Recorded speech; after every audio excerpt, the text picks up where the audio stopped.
Welcome to Daily Buzz News. Controversial businessman Vusimuzi cat Matlala faces fresh turmoil after being charged with attempted murder, conspiracy, and money laundering in the shooting of his ex-girlfriend, actress Tebogo Thobejane. Adding to the storm, new revelations link him to an illegally issued national ID from Eswatini, intensifying scrutiny around his alleged ties to organized crime. When we talk of organized crime in South Africa, a figure named Vusimuzi Matlala tops the list. He has emerged as a man surrounded by shadows and scandals that continue to unfold in dramatic ways. Known for his controversial dealings and a history that ties him to the underbelly of organized activities, Matlala has recently found himself in the spotlight once again, appearing in court to face serious charges linked to the shooting of his former girlfriend, the actress Tebogo Thobejane. This court appearance comes amid fresh revelations about an illegally issued national identity document from Eswatini, adding layers of intrigue to his already complicated story. As authorities dig deeper, Matlala's past connections to high-stakes crimes and influential networks paint a picture of a man who has navigated dangerous paths for years, always seeming to slip away from full accountability. This ongoing saga has drawn attention from investigators and the public alike, highlighting how one individual's actions can ripple through systems of power and law enforcement. Matlala, a 48-year-old businessman often referred to by his nickname Cat, has been arrested and charged with attempted murder, conspiracy, and money laundering in connection with the incident involving Thobejane. The charges stem from an event in 2023, when Thobejane and a friend were traveling on the N1 highway and came under fire from unknown assailants. Thobejane suffered a wound to her foot, while her friend endured a severe injury to the spinal cord, requiring months of hospital care. Matlala, who maintains his innocence, has expressed shock at being linked to the attack, pointing out that Thobejane herself had named other potential suspects in media reports and social platforms, yet none of them have faced similar scrutiny.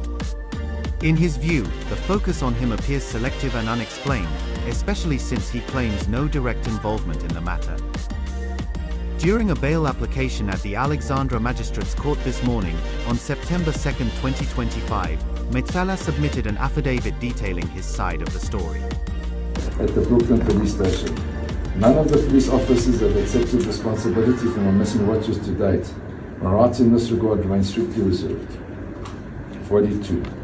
On 19 December 2024, the same police officers, accompanied by task force members, visited my office and demanded to search my offices and our firearm safe. They conducted the search without our permission, without a search and seizure warrant. They confiscated the company firearms which were in the safe. During their search, I informed them that I had a pre-arranged meeting which I was due to go and attend.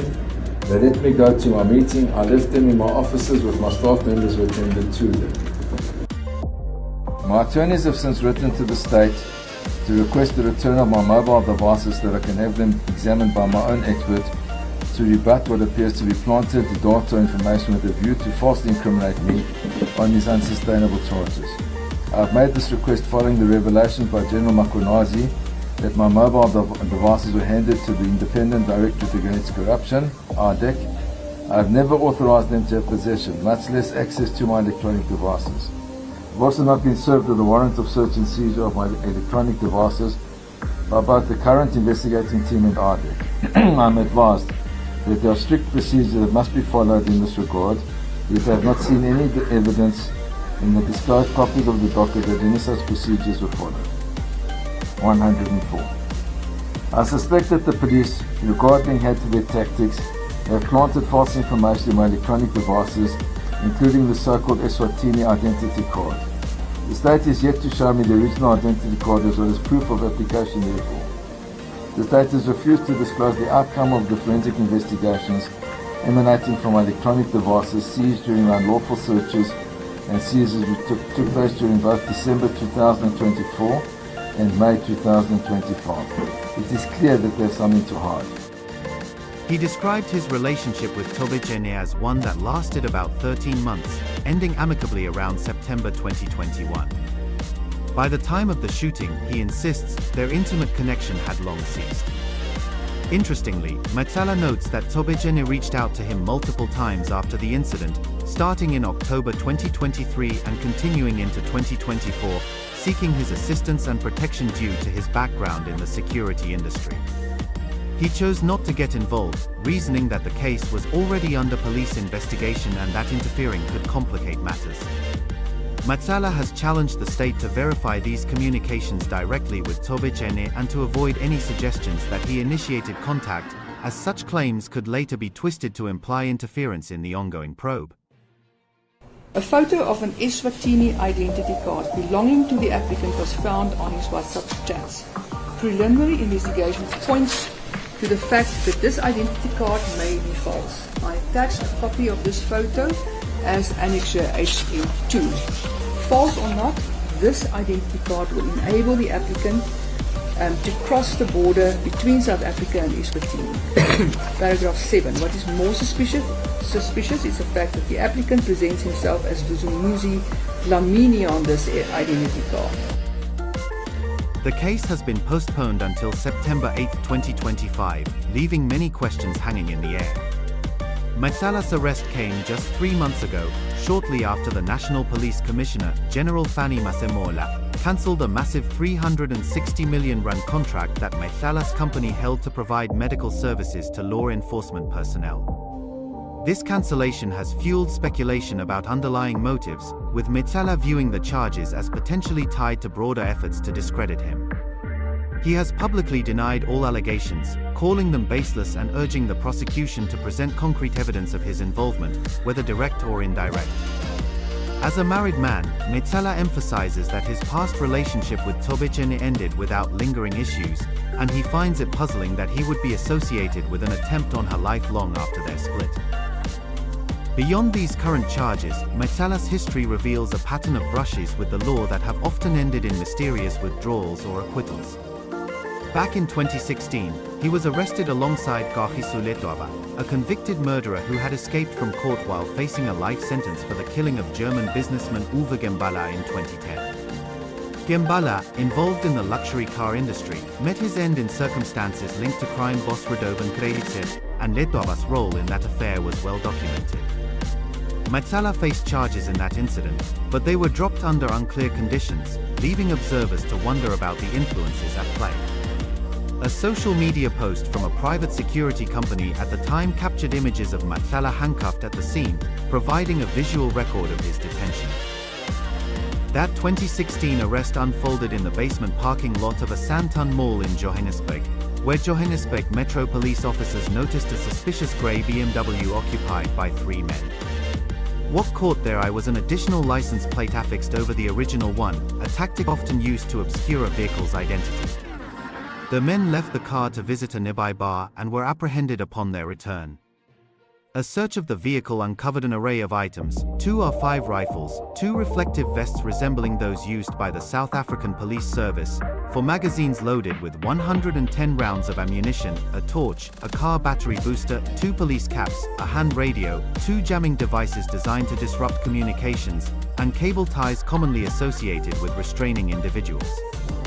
Matlala was charged with possession of illegal firearms, possession of housebreaking implements, impersonating a police officer, resisting arrest, assaulting an officer, and defeating the ends of justice. Yet again, these charges were withdrawn in circumstances that remain shrouded in mystery. Law enforcement sources indicate that Matlala has been the subject of investigations on at least 13 separate occasions, involving accusations of theft, possession of stolen property, housebreaking, robbery, and attempted murder. In each instance, the cases were controversially dropped, including the one tied to the Sandton firearms discovery. This pattern has led to whispers about protections from high places, with some suggesting ties to organized networks that span government and policing circles. In 2006, Matlala was arrested by police in Vaal-Water, Limpopo, along with 3 others in connection with a cash-in-transit heist. He was ultimately acquitted in that matter, but it added to the law surrounding his nickname, Cat. Rumors persist that the moniker stems from his survival of a shooting during such a heist, evoking the idea of a cat with 9 lives. Others link it to street slang in his hometown of Mamelodi, where Gatse, a Setswana word for cat, is used to refer to cash-in-transit operations. Matlala's criminal record includes a conviction for house burglary in Pretoria back in 2001, marking one of the few instances where charges stuck. private investigator Mike Boluis has described Matlala as an extremely dangerous individual, deeply embedded in organized crime. Boluis highlights Matlala's role in handling risky tasks for others, including connections to groups like Boko Haram, elements within the taxi industry, hitmen, and various gangsters. According to Boluis, Matlala's influence extends to funding operations and collaborating with senior police officials and government figures, making him a key player in networks that thrive on secrecy and power. This portrayal underscores why Matlala is seen as someone who operates in the shadows, accumulating wealth through methods that often skirt or cross legal boundaries, with cash-in-transit heists cited as a primary source of his fortunes. The 2016 Santon incident provides even more granular details. The grey BMW's dual license plates were a clever but ultimately detected ruse, leading to the discovery of an arsenal that suggested plans for impersonation and forced entry. The jamming devices, in particular, are tools used to block signals, preventing alarms or communications during operations. The mysterious withdrawal of charges fuels theories of influence, perhaps from the very networks Boluis describes, where Matlala allegedly performs tasks for powerful figures in government and policing. Boluis's warnings extend to Matlala's purported links to Boko Haram, a group known for its activities beyond South Africa's borders, suggesting Matlala's reach is not confined to local affairs. His involvement with taxi industry elements and hitmen implies a role in facilitating disputes or protections, often for financial gain. Such connections explain how he amassed resources for tenders, like the 360 million rand police medical contract, which was controversially awarded and then revoked amid scrutiny. Adding to the complexity of Matlala's situation is a fresh scandal involving an illegally obtained national identity document from Eswatini. Investigations into how Matlala acquired this ID have revealed attempts to tamper with evidence, pointing to a web of corruption that spans borders. The document lists him under the name Vusimuzi, a resident of Mochane in Eswatini, with an ID number starting with 7605286100-. It claims he is the second-born son of Christina Tembi Shongwe, a housewife from the same area, though no father is recorded, and authorities have confirmed that Shongwe's actual second child is not named Vusimuzi. This discrepancy has baffled officials, suggesting the ID was fabricated using false pretenses to grant Matlala a dual identity. The probe gained momentum after a media expose by the Times of Eswatini, which prompted the Royal Eswatini Police Service to launch an official investigation into the manipulation of the country's information systems. National Commissioner Vusimuzi Masango has confirmed that efforts are underway to uncover how the system was altered to issue citizenship to Matlala. Senators in Eswatini have voiced strong concerns, calling for the Ministry of Home Affairs to address vulnerabilities in the immigration process. Senator Lorraine Ngumalo has questioned why no arrests have occurred despite clear evidence of a breach, emphasizing that crime figures like Matlala exploit these loopholes to gain advantages. Recent developments show deliberate sabotage attempts in the investigation. Shortly after the initial report, an implicated Home Affairs employee contacted someone at the Royal Science and Technology Park, requesting the deletion of digital records tied to the ID. The employee's username was even changed to that of a deceased colleague in an effort to obscure involvement, but vigilant officials at the park detected the alteration and restored the original data. This incident revealed potential collusion between the Home Affairs worker and a park officer, though the exact workstation used for the tampering could not be pinpointed. Despite these hurdles, the investigation presses on, with calls for tighter controls to prevent similar frauds. In a significant breakthrough, the Home Affairs employee involved has confessed to police, naming multiple individuals in the scheme. She explained being approached by a relative from Mochane, who introduced her to Matlala and provided details of Shongwe's identity to fabricate the document. The application was submitted on February 12, 2024, issued the following day, and collected on February 20, 2024, not by Matlala himself but by a middleman. The confession details payments made to various participants, including an officer from the Royal Science and Technology Park in Eswatini, who assisted in system manipulations. The employee came forward voluntarily after her phone was seized for further examination, and she outlined the roles of everyone involved, including how the park officer was contacted to erase traces. The implicated park employee has also been questioned and admitted to being approached by the Home Affairs worker to alter records. This chain of events highlights a coordinated effort to cover tracks, but the reversals by park officials have kept the evidence intact. Eswatini's Ministry of Home Affairs has reported positive progress in their internal probe, indicating that the case will soon reach the courts. Matlala, currently held at Vusimuzi C-Max prison on his other charges, now faces additional scrutiny over this border-crossing deception, which could complicate his legal battles and reveal more about his international maneuvers. Thanks for watching.